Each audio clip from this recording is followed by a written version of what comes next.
নিচের প্রশ্নগুলির একটি বাক্যে উত্তর লেখো, যে কোনো চারটি। প্রথমে দেখো, চারটি প্রশ্নের উত্তর দিতে হবে 4 মার্ক। প্রথম প্রশ্ন, নিচের প্রশ্নগুলির একটি বাক্যে উত্তর দাও, যে কোনো চারটি। একের ক, আমাজন শব্দের অর্থ কি? আমাজন শব্দের অর্থ বিশ্বের ফুসফুস অথবা নারী যোদ্ধা হয়। ঠিক আছে, নারী যোদ্ধা। তবে আমাজন শব্দের অর্থ তোমরা লিখবে বিশ্বের ফুসফুস।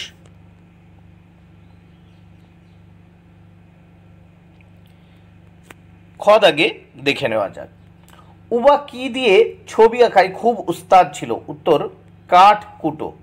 গ দাগে, ময়ূরপঙ্খী বজরা কিসের মতো দুলে দুলে চলবে? উত্তর, মরাল অর্থাৎ রাজহাঁসের মতো। ময়ূরপঙ্খী বজরা কিসের মতো দুলে দুলে চলবে? মরাল অর্থাৎ রাজহাঁসের মতো। ঘ দাগে দেখে নাও, সত্যি চাওয়া কবিতাটি কার লেখা? উত্তর, নরেশ গুহ এর লেখা। সত্যি চাওয়া কবিতাটি নরেশ গুহ এর লেখা। অঙ্গদাগ, কার নাকে নোলক ছিল? উত্তর, সেজ পিসিমার মেয়ের নাকে নোলক ছিল। শূন্যস্থান পূরণ করো। দেখো, দক্ষিণ মেরুর আবিষ্কর্তা হলেন? উত্তর, রোনাল্ড অ্যামুন্ডসেন। রোনাল্ড অ্যামুন্ডসেন। এরপর আমরা দেখব, অশ্বিনী কুমার দত্তের গ্রামের নাম? উত্তর, বরিশাল জেলার বাটাজোর গ্রামে। দেখো, গ্রাম অশ্বিনী কুমার দত্তের গ্রামের নাম বরিশাল জেলার বাটাজোর গ্রাম। বাটাজোর। দেখো, তাহলে অশ্বিনী কুমার জন্মগ্রহণ করেছিলেন বরিশাল জেলার বাটাজোর গ্রামে। বাবন চাচার বড় ছেলের নাম কি? আলী হোসেন খা। ঘদাগ, শম্ভুর দাদুর বাড়ির পিছনে, দেখো, শুশনি পাহাড়। শম্ভুর দাদুর বাড়ির পিছনে শুশনি পাহাড়। পরের পৃষ্ঠা, অর্থ লেখো, দেখে নাও। শিথিল মানে আলগা বা ক্লান্ত। দেখো, শিথিল এর মানে হচ্ছে আলগাও লিখতে পারো, ক্লান্তও লিখতে পারো। সওদা, সওদা মানে ক্রয় করা বা কেনাকাটা করা। এবার 4 দাগে দেখো, বিপরীতার্থক শব্দ লেখো। প্রথমে ক দাগে, অগ্র এর বিপরীত শব্দ পশ্চাৎ। খ দাগে দেখো, দুরন্ত এর বিপরীত শব্দ শান্ত।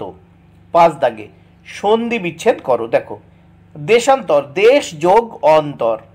খ দাগে, আষাঢ়ান্ত, আষাঢ় যোগ অন্ত। দেখো, সন্ধি বিচ্ছেদ ক দাগে, দেশান্তর, দেশ যোগ অন্তর।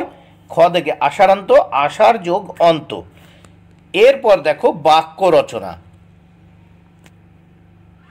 বাক্য রচনা করো প্রথম ছটপট দিয়ে।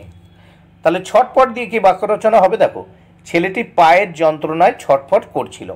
খ দাগে, পাল্লা, মাঝিটি বাঘের পাল্লায় পড়েছে। মাঝিটি বাঘের পাল্লায় পড়েছে। এরপর দেখে নাও 7 দাগে, নিচের বাক্যগুলির কর্ম খুঁজে বের করে লেখো। দেখো, এক মাঝি মাটির উনুনে কাঠ জ্বালে।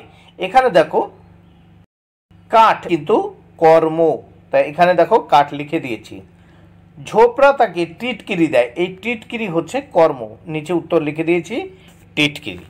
তাহলে নিচের বাক্যগুলির কর্ম খুঁজে বের করে লেখো। 7 কতে, এক মাঝি মাটির উনুনে কাঠ জ্বালে। উত্তর, কাঠ হচ্ছে তোমার কর্ম। তারপর খ দাগে, ঝোপড়া তাকে টিটকিরি দেয়। এই টিটকিরি হচ্ছে কর্ম। এইবার 8 দাগে দেখে নাও। 8 দাগে কি বলেছে? যে কোনো একটি বিষয় অনুচ্ছেদ লেখো। দেখো, কতে আছে গাছ আমাদের বন্ধু, অথবা আছে তোমার জীবনের লক্ষ্য। এই দুটো বিষয় দেওয়া আছে। দুটো বিষয়ের ভিতর যে কোনো একটি বিষয় সম্পর্কে তোমাদের লিখতে হবে, অনুচ্ছেদ বা রচনা করতে হবে। তাহলে আমি গাছ আমাদের বন্ধু এটা দিয়ে একটা অনুচ্ছেদ রচনা করে দিয়েছি, বেশ কয়েকটি লাইন দিয়ে, তোমরা দেখে নিতে পারো। প্রকৃতি মায়ের সর্বশ্রেষ্ঠ দানের মধ্যে অন্যতম দান গাছ। মানুষের আবির্ভাবের বহুকাল আগে থেকেই গাছ পৃথিবীর বাসিন্দা। মানুষের জীবনকে প্রতিদিন প্রতিক্ষণে অগণিত সুবিধা দিয়ে থাকে গাছেরা। গাছ আমাদের বন্ধু। গাছেদের অবদান মানুষের জীবনে অনস্বীকার্য। এবং গাছ ছাড়া এই পৃথিবীতে মানুষের বেঁচে থাকা অসম্ভব। এর জন্য গাছেদেরকে মানুষের শ্রেষ্ঠ বন্ধু বলা হয়ে